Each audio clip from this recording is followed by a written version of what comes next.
mbokk yi on s'est beaucoup battu pour un projet te projet boobu mooy sauver le Sénégal ay at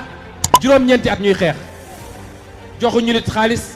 les internet yi ñi safoo di seetaan les talibé Sonko TV dalati leen ak jàmm ci xibaar ñaanal Ousmane Sonko nag fee mu tëdd ne yàlla nag fa yàlla yëkkati te yéen mayal ma ko ay kër yi rouge moom mii di Ousmane Sonko sax ab greffe de la faim nag instant bi moo ngi gën rek di jéggi doyo di gën rek di doy waar ginnaaw loolu nag ñu ci bari nag instant bi ñoo ngi ci àddu ku ci mel ne nag maître Ciré Clédor Ly ak maître Khoureyssi Ba ak Mimi Touré ak ki nga xam se nag moo di Alioune Tine ñoom ñëpp daal ak ñeneen sax ñoo ngi wax naan képp ku ci mën a wax rek pour Ousmane Sonko mu bàyyi greffe de la faim bi ndax instant bi maître Ciré Clédor Ly sax moom moo ngi wax ne keroog lundi daal bi mu fa demee sax ni mu fekkee kii nii di Ousmane Sonko daal loolu daal neexul dara te ba ku ko gis daal vraiment daal di nga xam ne Ousmane Sonko mi daal sonn na vraiment daal instant bi daal Ousmane Sonko nanguwul lekk dara ndox sax mu ndaw tuuti sax nanguwu kaa jàll te kenn nangu ñu faj ko.